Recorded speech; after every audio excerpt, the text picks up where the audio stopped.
RER, information. Et nous retrouvons tout de suite le journal présenté par Éric Michel. Bonjour. Bonjour à tous. Visite au pas de charge pour la ministre des Droits des Femmes et porte-parole du gouvernement.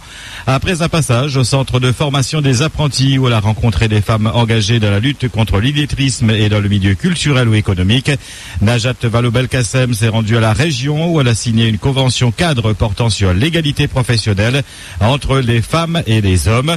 Puis direction le commissariat Malartic pour une réunion de travail avec les associations des femmes sur les dispositifs de protection et d'hébergement des victimes de violences. La ministre a annoncé la présentation d'un projet de loi cadre contre les violences faites aux femmes au mois de mai prochain, contenant notamment des mesures pour la création de places supplémentaires dans les structures d'hébergement des victimes et un renforcement des moyens de lutte. Elle a encouragé la mise en place d'assistantes sociales dans les commissariats et gendarmeries, et un observatoire contre les violences faites aux femmes devrait voir le jour dans quelques mois. Enfin, la ministre a annoncé la généralisation de l'usage du téléphone portable grand danger, qui permet à une femme de voir arriver les forces de l'ordre à son domicile dans un délai de 10 minutes lorsqu'elle se sent en danger. La ministre a également annoncé la nomination de Nadine Karoupanin comme déléguée régionale des droits des femmes et à l'égalité des chances. Nadine Karoupanin succède à Sophie Élyséon. Elle était depuis un an déléguée du préfet à la politique de la ville. Une délégation de l'association des maires reçue ce matin par la porte-parole du gouvernement. Il sera question des tensions sociales actuelles dans l'île liées au problème de l'emploi. Les maires comptent notamment exposer à Najat Vallaud-Belkacem leurs difficultés à financer la part résiduelle des 25% des emplois d'avenir. Najat Vallaud-Belkacem qui a apporté une modification aussi à son programme d'aujourd'hui. La ministre ira d'abord au port ce matin, après les violences du début de semaine, avant de se rendre à Saint-Paul, à la ville de la députée maire Huguette Bello. À la région, les échanges ont été secs, musclés même. Quand un président de région UMP reçoit une ministre socialiste, le court-circuit était inévitable. D'autant que c'est Didier Robert qui a allumé la mèche en critiquant ouvertement la politique du gouvernement. Il y a des promesses de changement qui ont été faites ici, des promesses auxquelles les Réunionnais ont été nombreux à croire, et ils sont nombreux confrontés à une réalité d'épreuve et de déception, a lancé le président de région, réclamant à nouveau que la bouteille de gaz soit intégré au bouclier qualité-prix et que l'État augmente sa participation pour le financement des emplois d'avenir compte tenu des difficultés financières des collectivités. Fallait pas ravage la guêpe dans son nid. Najat Vallaud-Belkacem n'a pas pris de gants pour remettre le président de région à sa place.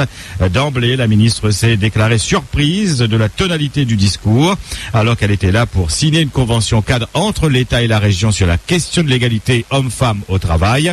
Sur la question du chômage, Najat Vallaud-Belkacem n'a répliqué que le gouvernement n'a pas attendu pour agir vigoureusement, rappelant que la Réunion est le département le mieux loti avec 5000 emplois d'avenir. Mais si le gouvernement met en place cet outil, il ne peut pas réussir tout seul. Or, la Martinique a déjà utilisé 38% de son enveloppe d'emploi d'avenir, alors que la Réunion n'en a utilisé qu'à peine 1%, a sèchement déclaré la porte-parole du gouvernement. Sur la question de la vie chère, elle a souligné que Victor Allurel n'a pas ménagé sa peine avec notamment la loi de régulation économique. Et sur la question du gaz, la ministre a été directe et je la cite: « Je regrette que la région soit sortie brutalement du dispositif de compensation du prix des bouteilles de gaz. Une sortie progressive du dispositif aurait pu éviter des problèmes aux Réunionnais. » Fin de citation. C'est sur cette égalité du coup par coup ou du coup pour coup que Najat Vallaud-Belkacem et Didier Robert ont signé la convention cadre sur l'égalité homme-femme au travail. Ils auraient pu rajouter au stylo et en politique. RER. Des bonbonnes de gaz devant une des entrées de la préfecture hier. Ce n'était pas un acte terroriste, mais une action de la RCP qui voulait ainsi protester contre la fin du dispositif de la région sur le prix de la bouteille de gaz et qui de ce fait augmentera de 7 € au 1er mars. L'association de Jean-Yves Grattenon demande aux élus et à l'État de trouver une solution pour que la hausse ne soit pas aussi brutale.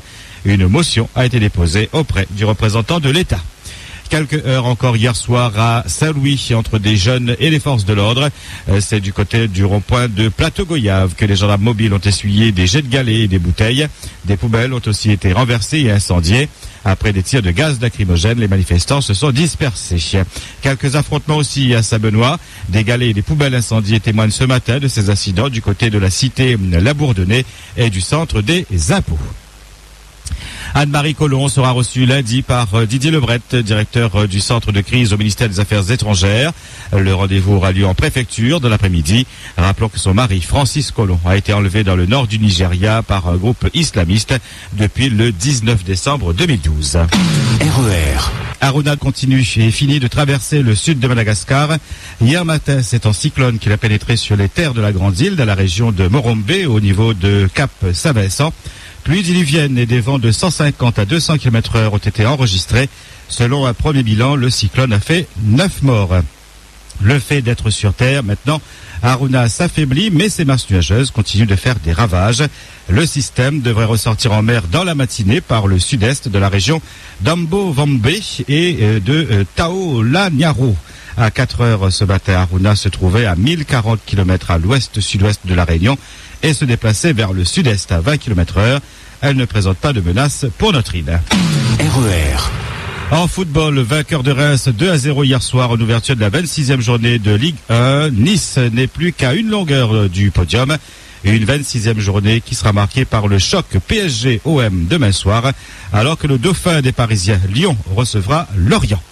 Grand Raid 2013, ouverture des inscriptions lundi, 10h pour la Diagonale des Fous pour les non-résidents à La Réunion, 16h pour les Réunionnais et ce jusqu'au 22 mars minuit.